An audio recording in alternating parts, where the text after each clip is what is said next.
All right, so what we did last week in the lab, we went out and we surveyed out in the courtyard. Everybody had their loops. They kind of worked their way around from point to point, and then the idea was to close back on the initial point. So did anybody not close back to the initial point, not get back to it? So, sounds like we did. That's good. Now, the closure, did everybody close below, let's say, a tenth or so? Did anybody close higher than a tenth? By closure, I mean how much you were off. 3/10? Okay. Okay, yeah. So that's okay. Yeah, we could just adjust it, okay? So you all can just adjust the air out, right? Yeah, and that was on the homework too. You were supposed to do the adjustments to fix things. That's a big part of doing level loops. And that's a big part of doing any type of what I call a control survey, is to do the corrections, all right? All right, so what you'd be doing here is turning in a set of survey notes with your name clearly marked, so I know whose it is. Your crew name, because everybody came up with a crew name, right? Then not only your crew name, but the names of the other people on your crew. Right? That way I can sort them out quick, which is what I want to do. Note the party chief with PC. You want a lab title. You want a date, the weather. Now the weather doesn't need to be exact, just a general description of the weather. A map. Use a straight edge, okay, on the map. And a north arrow. So that's what I'm looking for on the notes. So, okay, then what you do is you do a page check where you add up both columns, make sure the arithmetic works out properly, find the error of closure, find the acceptable error of closure, which is 0.02 times the number of shots in your loop, and then adjust the loop. The negative of the error of closure divided by the number of shots. Okay. So, do we got any questions on that? Anything come up with that we should be talking about or anything? So we're good. And we got through the homework okay? And we're good on doing all the corrections on the. Yeah, I just definitely didn't know what the benchmark number was. What's that now? I didn't see the benchmark number yet. Oh, okay. You got that straight now? Yeah. All right. I would get the adjusted elevation. I mean, I know how to calculate it all, but we just go back and add or subtract it. Yeah, you add or subtract the correction to get the final elevation, the corrected elevation. So you just look at whatever your correction is and you add it to the number you got. Typically, you cross out the number you got and write in the new one. Okay. What about adjusting the loop? Adjusting the loop is adjusting each of the elevations in the loop. So, I mean, we're just like adding those numbers right on to the final one, but then you're supposed to do like a sum of all of them again to get the. Right. But like so you end up with decimal, like you're just adding 0.1 to that final number. Like to a 5.3 and stuff.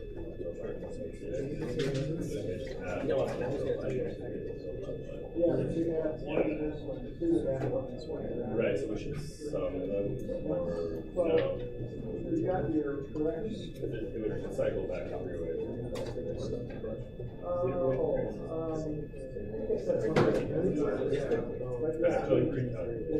This correction plus that, times 2 plus that, times 3 plus that. Yeah. Also,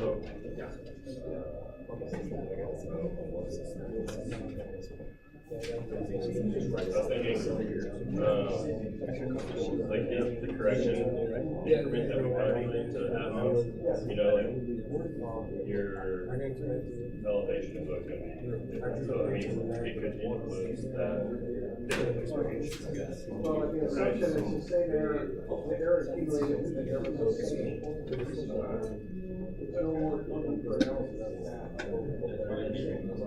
Right, I think it was like the error. Sometimes people do things like that. That you basically find what the self-know and measure the stuff. I basically just found our elevation.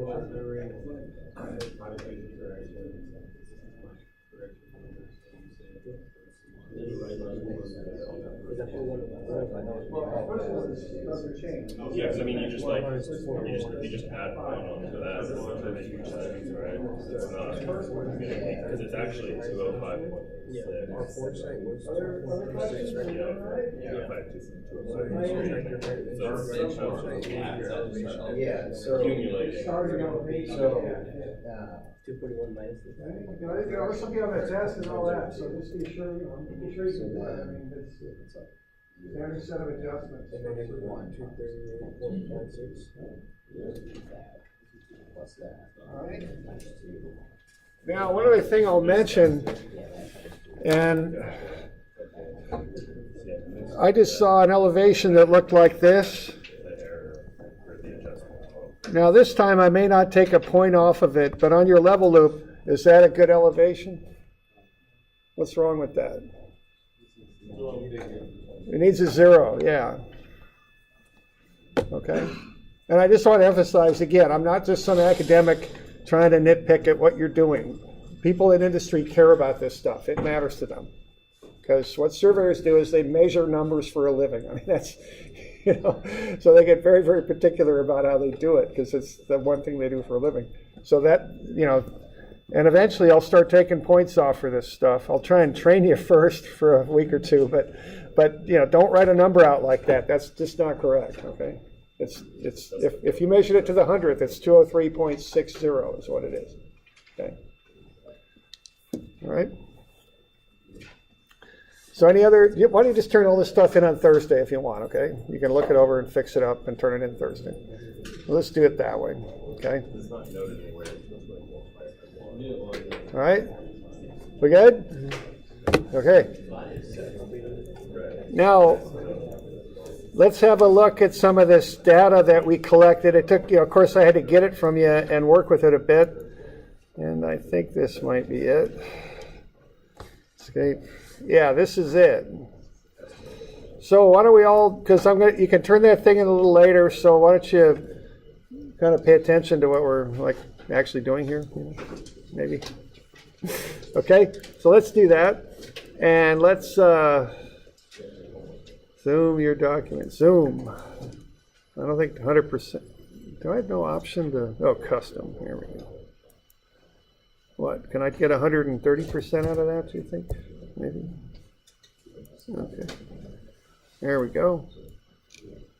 All right, here's the data from the distance measuring.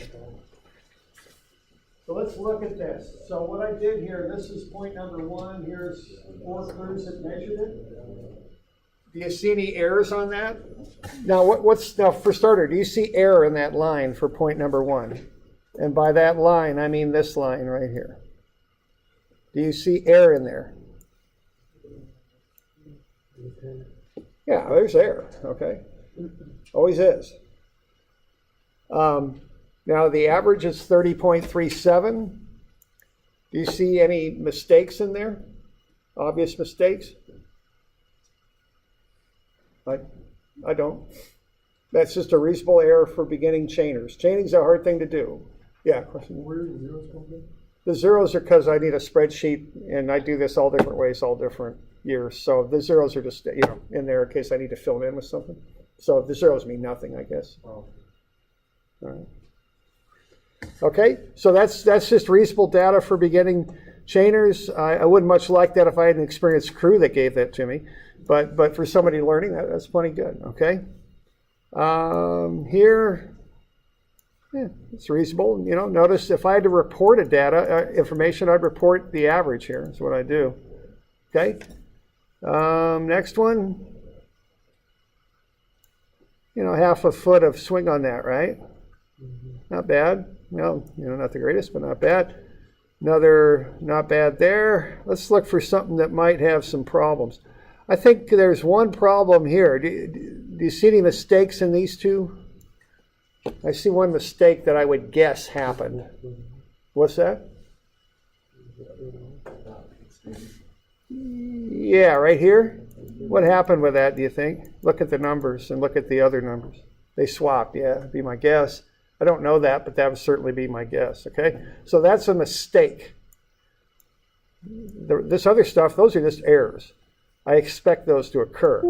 This, I don't expect to occur. Well, actually I do. We're doing a new lab, but that's not good, okay? You get chewed out about that when you're working. You mess something up, okay? So that's the difference between errors and mistakes. Now let's have a look down here.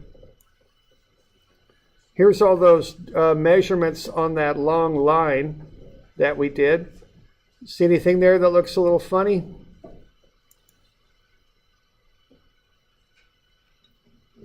Does that one look very good? That don't look too good, does it? I think somebody busted something on that one. Okay, so let's take that one out. See, if I were actually doing this, one surveying technique you can use is you can measure stuff over and over and over again and take an average. If you really need a super accurate number, that's how you can do it. This one is a mistake. See how it doesn't match the others? Let's get that out of there. And let's recalculate the average length now.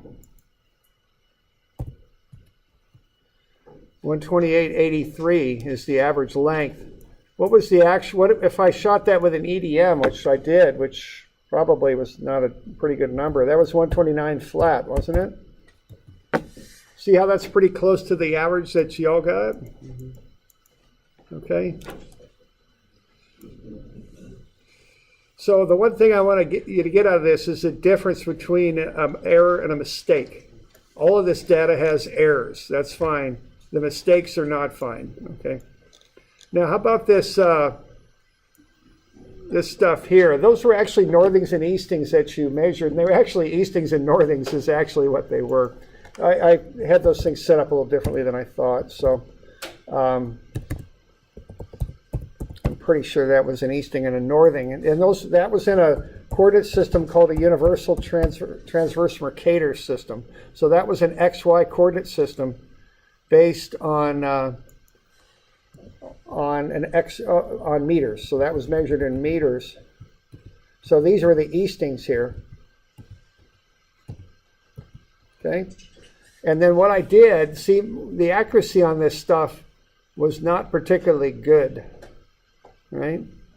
Because those GPSs, two things. One is they're only, the best they do is within like 15 feet. The other thing is I'm not going to do GPS data in something that looks like a two-story high in the courtyard with two-story high buildings surrounding me like that. Because where does GPS come from? From up there. You're going to start getting those waves bouncing around. They're not going to get to the receiver directly. That data is highly suspect. Okay. Now let's have a look at this. Do you see any mistakes that might have come up in this one? And I think I do see one. But now what I did here, I took all these eastings and all the northings and I added them up and I averaged them. And I did the same for the B point as well. And then I did an inverse between my averages, and I got only about 50 feet instead of the 129 I was looking for.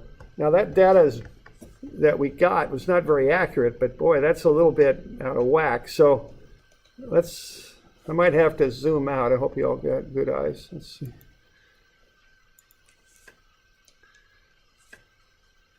Well, I think we got one mistake here, and I haven't even tested it out yet to see if it is. But see this 088 here?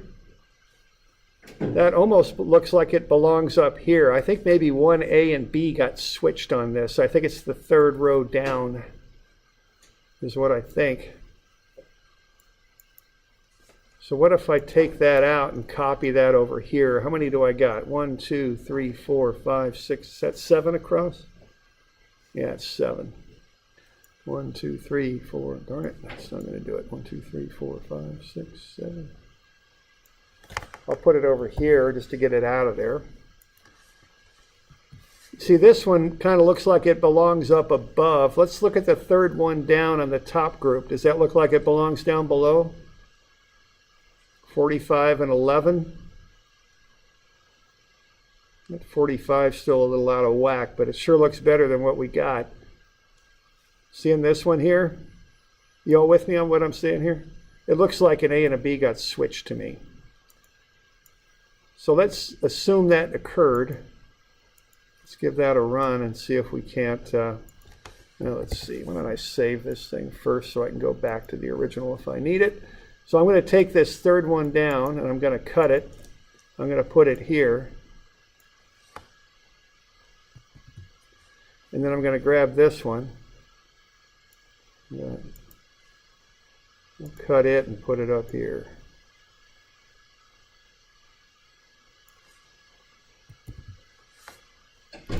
See what happens to our inverse now. We got it up to 74. That's a little disappointing though. Something, I don't know quite what's up, but we got a little bit of problem there. See, we're looking for about 129. With our GPS data, we're still down around 74. What if we just take this out? Let's see. Delete. Maybe there was something wrong with that data somehow. Delete. And then what am I going to have to do with my formula? I'm going to have to divide by 6 now. 6. One up there. Is that good? And then all these will have to be divided by 6. 6. I'm just taking that one bit of data out because it kind of had an outlier in it. See what we get. 6.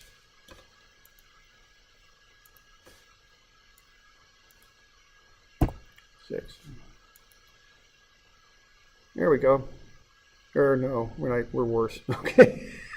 Never mind. Something went a little south on that one. Okay. I was kind of hoping that we'd get better data than what we got, but we didn't. So it is what it is. Okay. So the attempt I was trying to do is to take a lot of not particularly good data and average it and get better data. That's happened every year except for this year. So I'm not quite sure what happened there, but something did. And I'm not sure what. So anyway, maybe I'll look at it some more. We'll see if we can figure out what happened. But that's a common surveying technique, is to take your data and to take lots of it and then average it over and get an average answer. And that's a common way to increase accuracy. All right. And then why don't we look at just one other thing here. The difference between precision and accuracy.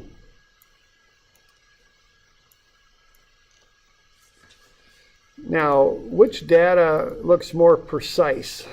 Precise means repeatable. Is it this data up here? The taping data? Or let me back up. Which is more accurate, do you think? The taping data or the GPS data?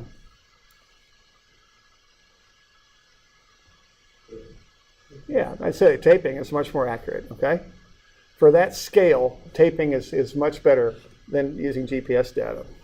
Which is more precise? Which is more repeatable when we took redundant measurements? If you kind of look at significant figures, look at it that way.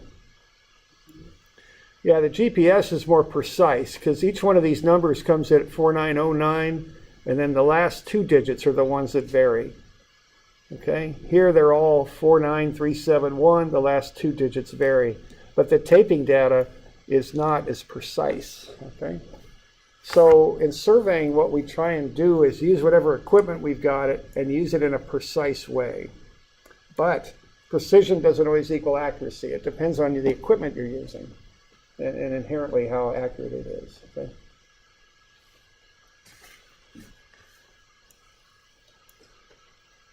So y'all okay with that? Okay.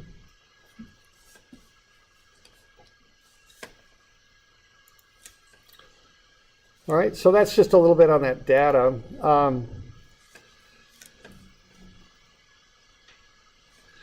So if we're good on the level loops, we'll kind of move on to the next one here then, if we're okay with that. And the next one is kind of mapping and cross-sectioning is what we want to do. So let's see what we can do with that.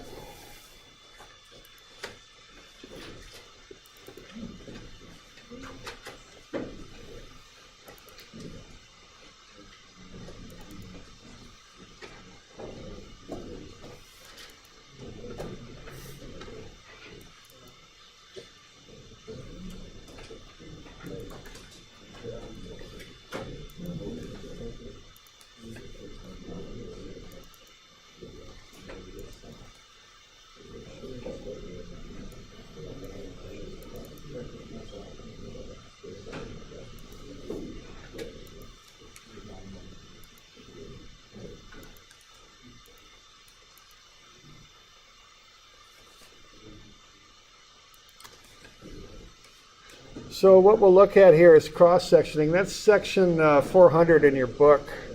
So, you know, just like I usually do, we'll just start on page 411, I think it is, and just start walking on through.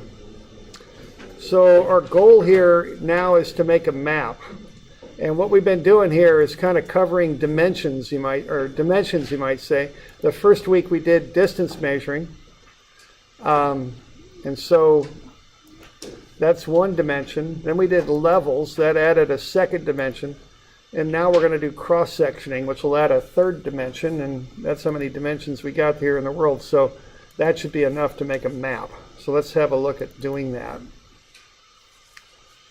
And we'll just use an example of building a road and how the surveying enters into doing that.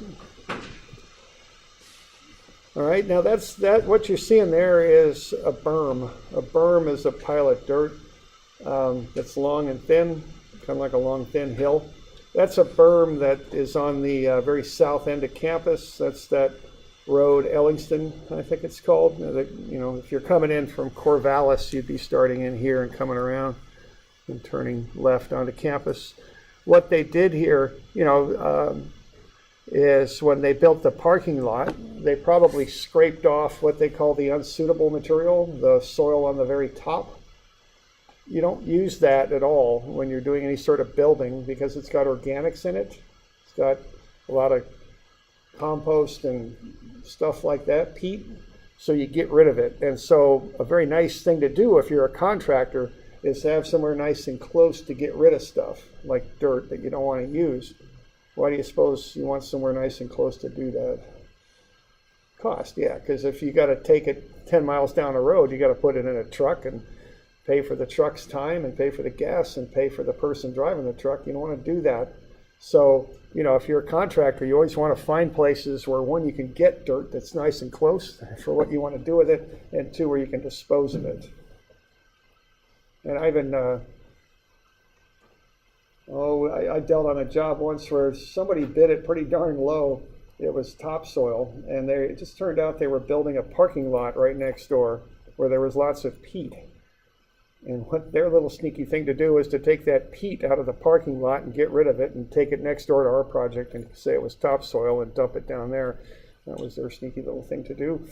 Of course, when I started seeing big chunks of asphalt in their topsoil, I started getting a little suspicious that maybe that wasn't quite topsoil. So anyway, that's something, you know, if you're a dirt contractors are contractors that build roads and pipes and stuff like that. That's something they're always looking at is their haul distances, okay? So there's a berm, and that's probably the unsuitable material from the parking lot right next to it. There's what a berm looks like, a long, thin object. Now, what we can do if we want to define the berm is we call out a reference line, which we would call a baseline, maybe right down the middle of the berm, kind of like a loaf of bread. Then we would run a cross-section across that, which is perpendicular to the baseline. What we would do is we'd measure the distance down the baseline for each of these cross sections. That's called our station. We'd offset to the left and right of the baseline, and those are called offsets, okay? And then we'd break out a level. We'd be darn sure we got the level set up high enough so we could see over the berm, and then we'd run a rod and hit those different offsets and shoot the elevations of those points. So between that, we'd have, I guess you could say, X, Y, and Z, and you could plot up a nice little three-dimensional model of the berm, okay? And that's the basics of cross-sectioning there. Your intent there is to define ground, to map something. And normally when you're doing cross-sectioning, the something is long and thin, a berm or a road or a ditch or a creek or something like that, okay? So step one is to get a baseline, which is a reference line running down through the object a long way. Step two is to go either side of that base, is to measure down the baseline, and get these stations figured out, how far down the baseline you want to do the sections. Step three is to go perpendicular to the baseline, set those points, and then you figure out the elevation of them. And between that, you can make a decent map. In the old days, the map might be a contour map and a set of cross sections drawn up. Nowadays, you actually make three-dimensional models of these things on a computer. You might use a program like Civil 3D or MicroStation or something like that to do it. Okay. All right, so there you go. So what we've got there on the left is we've got the station, just a set of level loop notes. This is a little bit different in that we're working up the page, not down the page, but up it. Now notice we're getting the HI, the height of the instrument. We want that very precisely measured, so we measure that to the 100th. Okay. Then we get the station. That's our X coordinate. The numbers below are offsets. We don't bother with negative signs because if it's off to the left, it's to the left of 0. If it's off to the right, it's to the right of 0. So we don't bother with negative signs in those offsets. 0 is our baseline. And then we got the shots we shoot on the rod. Now this particular project is just shooting dirt, so we're just shooting it to the 10th. Dirt is not a very highly refined substance, I guess, so we don't need to shoot it to the 100th. We just shoot it to the 10th and call it good for dirt. Okay. Doing okay with that?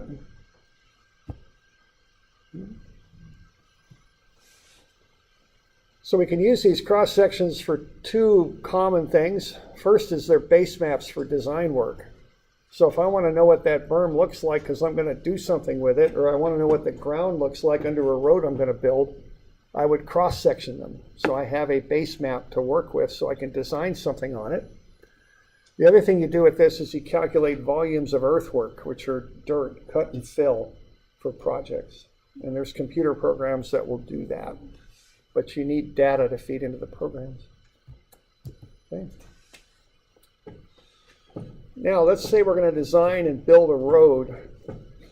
Typically, there's three parties that are involved. There's the owner. The owner owns the property and wants the project done. So the owner might be a developer very commonly, but it might also be, the city of Albany or something like that. Who knows? Federal Department of Transportation, whoever.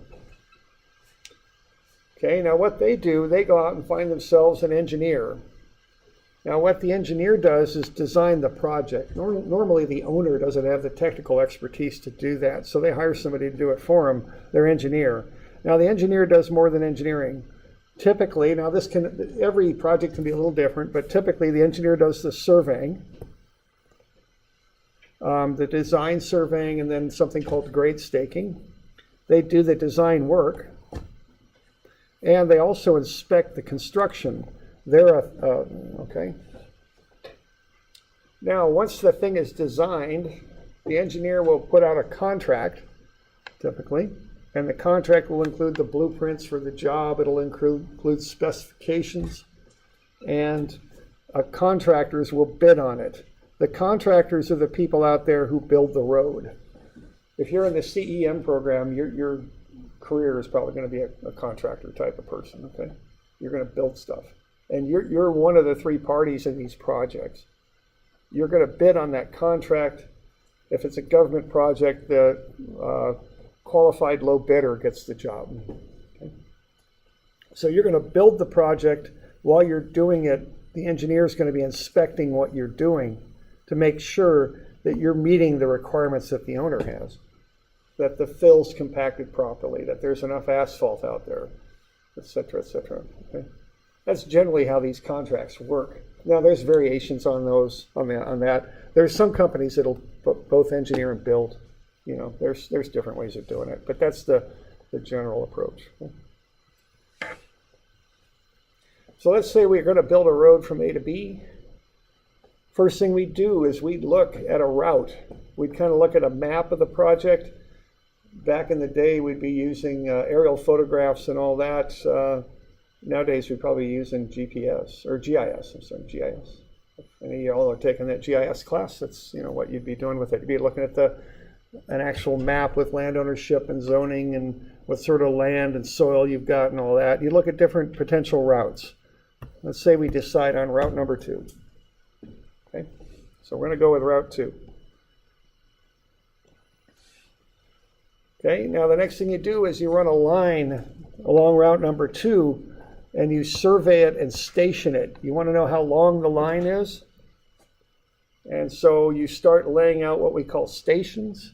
Stations are based on the fact that the old tapes are 100 foot long. So you just measure the distance down your baseline. That's a baseline. So every 100 feet is one station. You put a plus between the hundreds and the tens column on those distances. Okay. Then you do what's called profile the route. Okay, so a profile, what you do is you look at how that baseline goes up and down, the grades on that line as it gets from point A to point B. Does it go up? Is it steep? Is it flat? Does it go up? Does it go down? What the heck's it doing? Okay, so the view of the thing is like you're driving down it. Okay, so what you're going to do is you're going to figure out a station plus an elevation for the points on that line. And when you're out in the field, you got to decide where to take the shots. Probably if I were doing this, I would take those 5 shots for this particular line, because in my mind, I can see if I connect the dots on those shots, I'm going to get a pretty good representation of what that road looks like, what that profile looks like. And you got to remember, you're the person who's the eyes of the person in the office. They're not out there. They're just working away in the office. So if you don't give them that shot, they'll never know it's there. And they won't know there's a ditch there or a creek or whatever the heck that is. They'll think it goes straight across. So you got to be thinking like an office person. What do they need to design this properly? All right? Because what they're going to end up with is just this. They're going to connect your dots together. So if you don't give them the right dots, they're not going to really get a good, accurate model of what's out there. And if they don't get an accurate model of what's out there, they're going to design something that doesn't work too good. So you got to be careful on that, okay? Now, you can't give them 100 shots either, because if you give them 100 shots out here, it's going to take too much time, and that's money, right? So you got to compromise on that. You got to figure out, keep your crew moving and get the work done, but also give the people in the office what they need to do the job properly. Okay?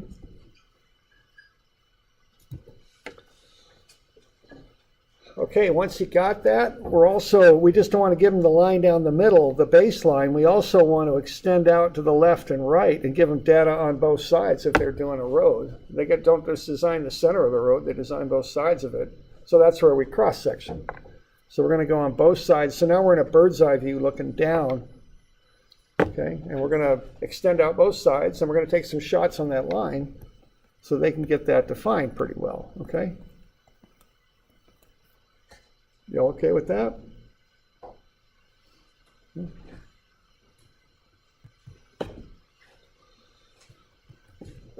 Okay, so that's what we just looked at. We just looked at it in 2D. There's the 3D picture of what we're doing. We get the baseline established. We measure the stations down the baseline. And then we go left and right of baseline and get those cross-sections surveyed in.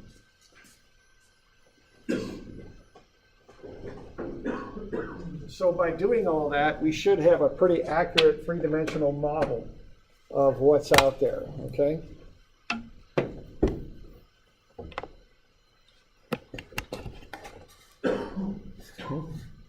So we're good on that? Everybody visualizing that okay and getting the picture? What we're up to? You doing all right? Okay. All right, now there's a specific way you keep notes when you do this. Okay, on the left hand of your book, you put a level loop, and generally speaking, you work up the page. So remember that. The level loop goes up the page. Also, when you're doing that level loop, you're keeping track of your HI, your height of instrument. Get that to the 100th of a foot. Okay. Your station's over there on the left, too. Then across from the station, you've got the data, and what you've got there is how far over you're coming. There's 21 feet left as you're walking up station. So you always think of that, kind of like you're walking this way, okay? So you're looking that way. That's up station. That's 21 feet left. And the rod shot on that is 3/8. So that goes into your book like that. Okay. So a full set of notes will look something like that. Okay, here's the data. Working up the page. We got our benchmark right there. We got our initial elevation on it. We take a back sight. We get an HI. Now you can't see forever with that level. Sometimes there's stuff in the way, and sometimes you just can't see that far. The optics with levels are not made to shoot a long distance. So if you get beyond what you can see, you do what's called a turn. Okay, that's just called a turn. So what we got our HI. We take a foresight to a point on the ground. Now the person on the rod knows we're going to do a turn. So they're going to put the rod on something solid, like a curb or a rock or something. They're not just going to put it on the dirt because that'll lead to inaccuracy. So they try and get that on something nice and solid. You shoot a foresight on them and get the elevation on the ground. They turn their rod, which is where that term comes from. You move the instrument ahead and take a back sight and get a new HI. So that HI applies to these shots. This HI applies to the shots below. So when you're going through these notes, you got to keep track of which HI applies to which set of shots, okay? Don't get that mixed up or that might cause you some trouble. So that's kind of what we're up to here, okay?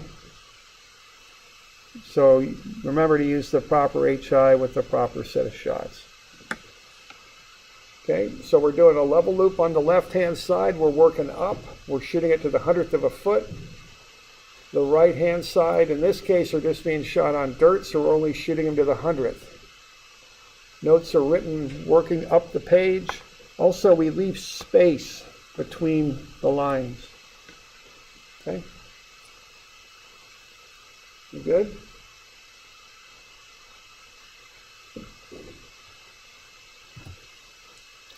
Now, the reason you work up the page is if you do that, a person can take the page and hold it in front of their face and look down the road, and what's on the left is on the left, and what's on the right is on the right.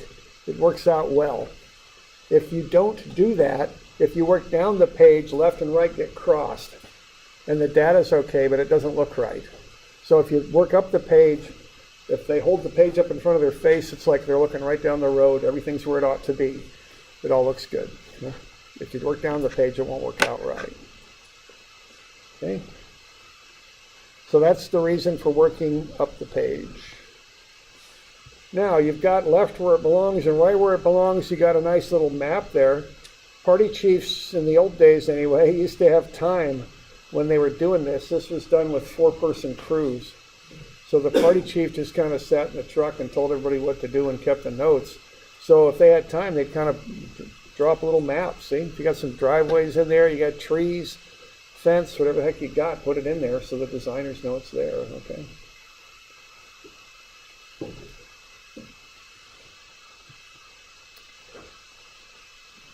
All right, now once you've got that, what you want to do with it, you'll take it back to the office. At least this is back in the old days. Things have changed a little bit, but the old way you would do it is there would be one office tech there, someone who would work in the office. They would calculate all the elevations. Okay? That wouldn't be done in the field because it takes too much time and it slows the crew down. So they would just get all that data, and they would use the 1HI to calculate all the elevations, because all of those elevations are shot from the same instrument height. Okay? So this one here would be used for these ones here. So just remember that. Remember to use the proper HI for the proper elevation, for the proper shots, and also keep going back to the HI because everything's shot from the instrument. We're not doing a level loop here. We're just shooting points off the instrument. So I used to do a lot of this way back when. I'd put that number in my memory on my calculator, just pull it up and subtract off the rod shots and work through that. Okay? So what I'm doing is I'm taking HI, so 144.12 minus, for instance, 4.8. And what I get when I do that is 139.32, but these are only shot to the 10th, so I round that to the nearest 10th. Okay? So I'm just taking HI minus rod shot. These are all 4 sites, so you just keep doing that repetitively.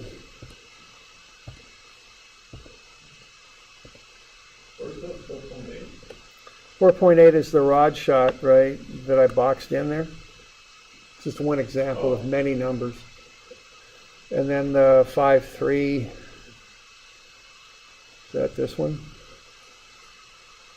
I think that's, yeah, there's 5.3. Okay. Okay.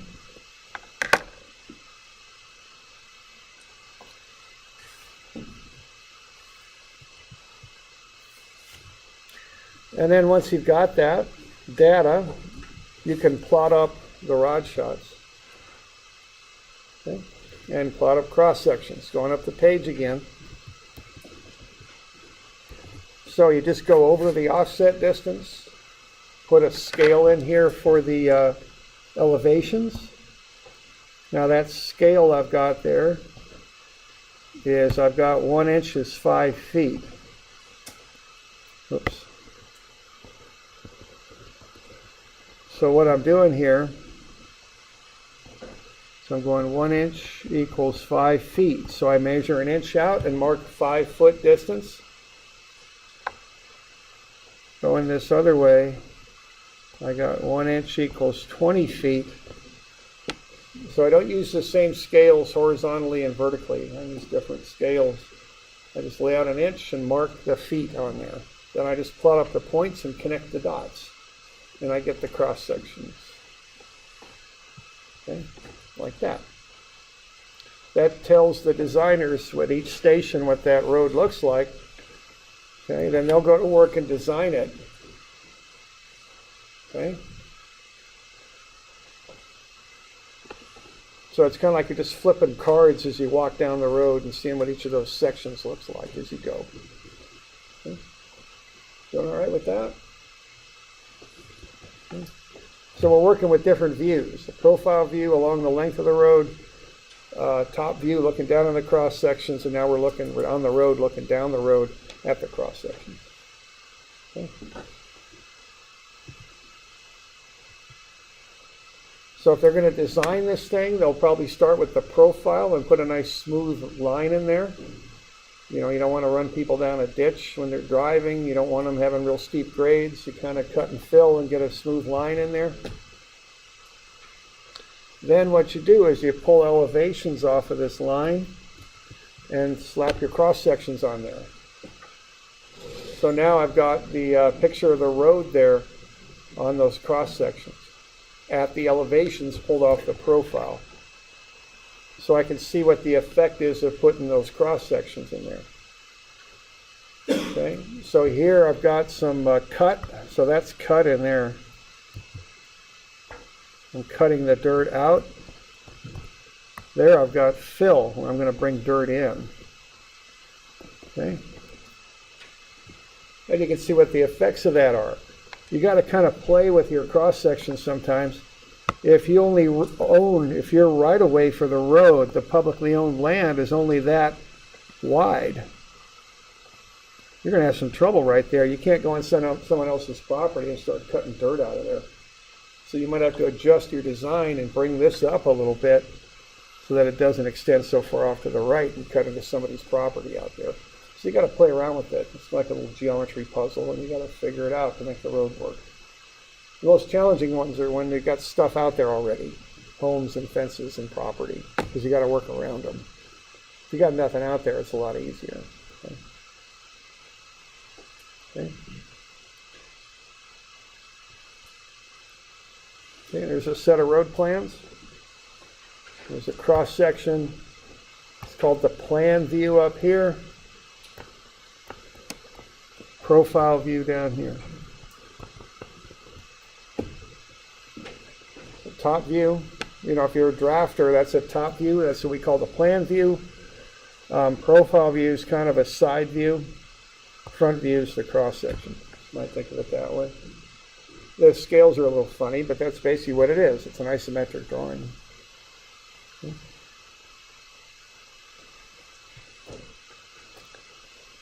So we go in there and figure out the cuts and the fills. You know, you don't usually use native dirt. Native dirt is the dirt that's out there. Usually it's not strong enough, doesn't have the right composition to make a good road out of. So very typically you'll just go through there and cut out the native dirt, get it out, and then bring in good clean fill. And then go ahead and build the road on the good clean fill. You'll calculate the quantities here of cut and fill. The contractor will typically bid on those, how much cut there is and how much fill. They'll bid so many dollars per cubic yard, and kind of go from there. All right.